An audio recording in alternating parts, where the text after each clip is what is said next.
حول ولا قوة إلا بالله العلي العظيم. أعوذ بالله من الشيطان اللعين الرجيم. بسم الله الرحمن الرحيم. الحمد لله رب العالمين،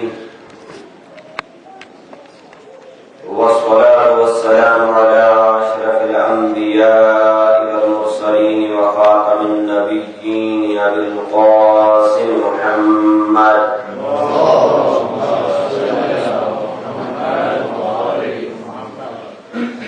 وعلى آله الطيبين الطاهرين المعصومين الذين أذهب الله عنهم الرجس وطهرهم تطهيرا.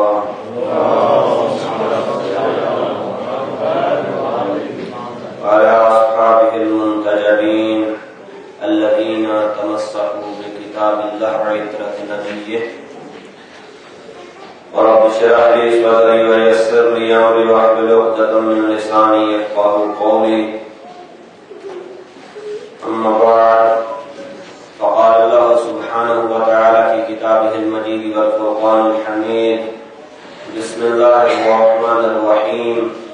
يا أيها الذين آمنوا كتب عليكم الصيام كما كتب على الذين من قبلكم لعلكم تتقون.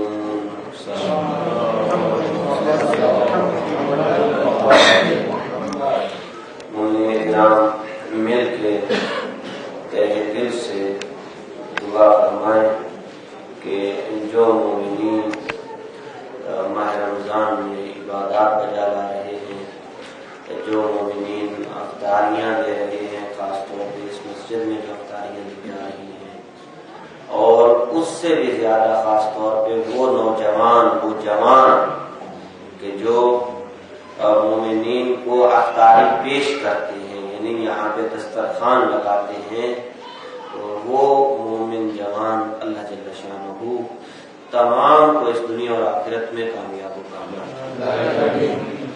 ارشاد خداوندی ہے کہ ہم نے آپ کے روزے فرض کیے ہیں، پہلی امتوں کے بھی یہ روزے فرض رہے. ان روزوں کا مقصد ہے، اور وہ مقصد ہے لعلکم تتقون.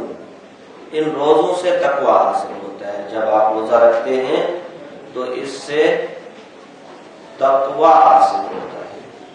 دیکھیں مومنین، انسان کی بہت ساری فطری خواہشات ہیں، ایسی خواہشات کی جو فطرت سے پیدا ہوتی ہیں. وہ جتنی بھی خواہشات ہیں وہ انسان کی جبلت سے، فطرت سے آتی ہیں، فطری خواہشات ہیں. یعنی فطرت انسان کے اندر خواہشات پیدا کرتی ہے، انسان کو خواہشات دیتی. اب یہ جتنی خواہشات ہیں پیدا تو فطرت سے ہوتی ہیں، فطرت کا تقاضا ہوتا ہے یہ خواہشات، لیکن ان خواہشات کو پورا کیسے کرنا ہے یہ راستہ فطرت نہیں بتاتی. مثلا پیاس ایک فطری خواہش ہے. اب اس خواہش کو محسوس کرنے کے لیے، یہ جاننے کے لیے کہ یہ خواہش ہے یا نہیں ہے، انسان کو کسی علم کی ضرورت نہیں ہے، انسان کو کسی قسم کی معرفت کی، کسی قسم کے نالج کی ضرورت نہیں ہے. پیاس ایک فطری خواہش ہے، وہ پیدا ہو جائے. اسی طرح سے کھانا، بھوک لگنا، یہ ایک فطری خواہش ہے. اب اس کے لیے ضرورت نہیں کہ میں آپ کو بتاؤں یا کوئی کسی دوسرے کو گائیڈ کرے کہ بھائی اب آپ کو بھوک لگی ہے. نہیں، یہ اندر سے پیدا ہوتی. کسی علم کی ضرورت نہیں ہے اس خواہش کو جاننے کے لیے کہ یہ پیدا ہو چکی ہے یا نہیں ہو چکی. جب پیدا ہوتی ہے تو یہ اپنا آپ منوا لیتی ہے. لیکن اب اس خواہش کو پورا کرنا ہے تو خواہش کو پورا کرنے کی طرف جو قدم اٹھانا ہے، اس قدم کے اٹھانے کے لیے کہ کوئی آگے جو ہے انسان کو پش کرے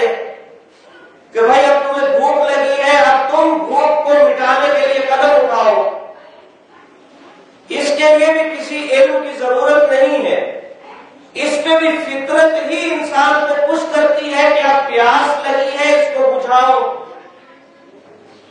اب بھوک لگی ہے اس کو ختم کرو، بھوک انسان بھوکا ہے تو فطرت ہی اس کی طرف پش کرتی ہے کہ جاؤ اور اس بھوک کو ختم کرو۔ اسی طرح جیسے یہ فطری خواہشات ہیں، یہ انسان کی جبلت میں ہے، اسی طرح سے ایک بہت بڑی فطری خواہش ہے انسان کے اندر کہ انسان ہمیشہ کامیابی چاہتا ہے، انسان کبھی ناکام نہیں ہونا چاہتا، ہمیشہ کامیاب زندگی گزارنا چاہتا ہے، کامیابی چاہتا ہے، جہاں تک اس کی نظر جاتی ہے وہاں تک کامیابی چاہتا ہے۔ اگر اس کی دنیا میں نظر جاتی ہے، اسی دنیا تک رہتی ہے نظر، تو وہ دنیا میں کامیاب ہونا چاہتا ہے، اور اگر کسی کی نظر آخرت پہ جاتی ہے تو وہ آخرت میں کامیاب ہونا چاہتا ہے۔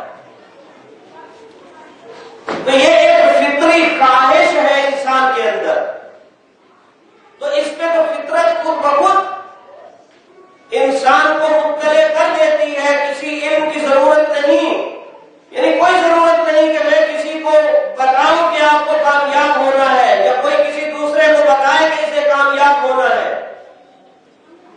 اور اسی طرح کامیابی کے لیے کوشش کرنا، اس کے لیے بھی ضرورت نہیں ہے کہ کوئی آ کے گائیڈ کرے کہ بھائی آپ کامیابی کی کوشش کرو،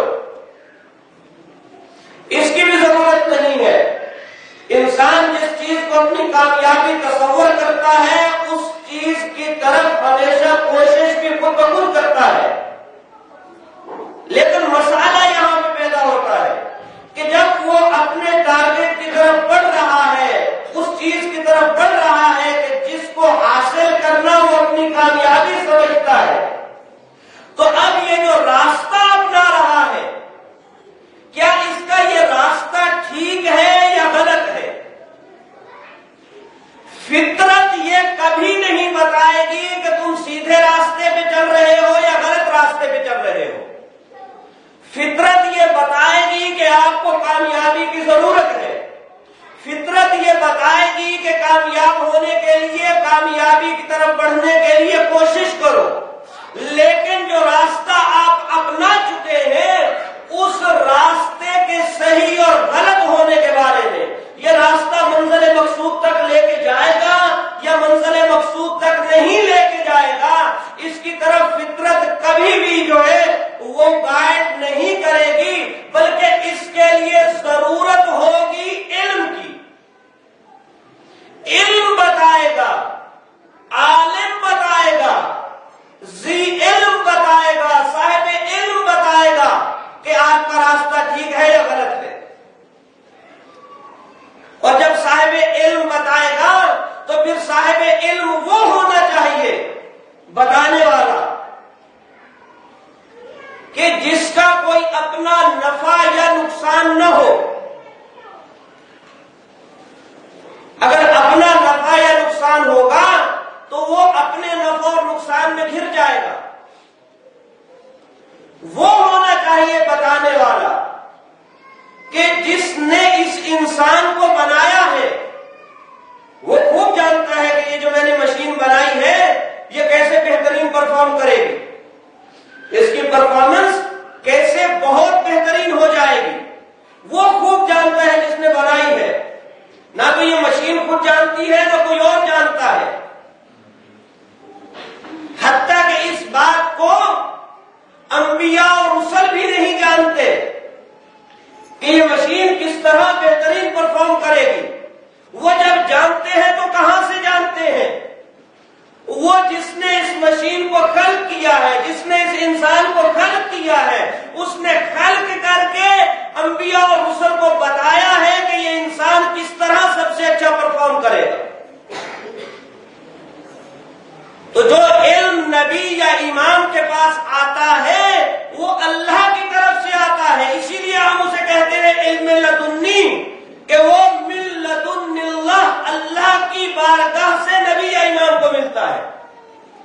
اسی لیے تو امیر المومنین فرماتے ہیں قد علمنی الف باب، رسول خدا صلی اللہ علیہ وسلم نے مجھے علم کا 1000 چیپٹر سکھایا. کیا فرماتے ہیں؟ مجھے سکھایا رسول خدا نے، اور پھر میں نے اس ہر چیپٹر میں سے 1000 چیپٹر نکالے. رسول خدا کے پاس کہاں سے آیا؟ جبرائیل اللہ سے لے کے آیا. تو وہ بتائے گا کہ جس نے اس مشین کو بنایا ہے کہ کامیابی کا راستہ جو اپنا لیا ہے وہ ٹھیک ہے یا کہ وہ راستہ ٹھیک نہیں ہے. اب جب ہم نے ایک راستہ اپنایا ہے کامیاب ہونے کے لیے، اس دنیا میں کامیاب ہونا چاہتے ہیں یا آخرت میں کامیاب ہونا چاہتے ہیں، اب ہم نے ایک راستہ اپنایا ہے، پتہ کیسے چلے کہ وہ ٹھیک ہے یا ٹھیک نہیں ہے؟ تو وہ جس نے یہ مشین بنائی ہے، قرآن میں ایک ہی موقع ہے کہ اللہ نے پوری 11 قسمیں اٹھا کے اس راستے کے بارے میں وضاحت فرمائی ہے. مختلف میسیجز ہیں قرآن میں، حق جو ہے ان میسیجز میں اللہ نے قسمیں کھائی ہیں، لیکن کہیں پہ 2 قسمیں کھا لی، کہیں پہ 1 قسم کھا لی، کہیں پہ 4 قسمیں کھا لی. یہ وہ موقع ہے کہ جہاں پہ پوری 11 قسمیں کھائی ہیں، اور اللہ تعالیٰ 11 قسمیں کھا کے بتا رہا ہے کہ کامیاب کون ہے اور ناکام کون ہے. ذرا غور فرمائیے گا. اللہ جل شانہ فرماتا ہے، ہم عید کی نماز میں بھی اسی سورہ کو پڑھتے ہیں رمضان کے بعد. شاید اس کی حکمت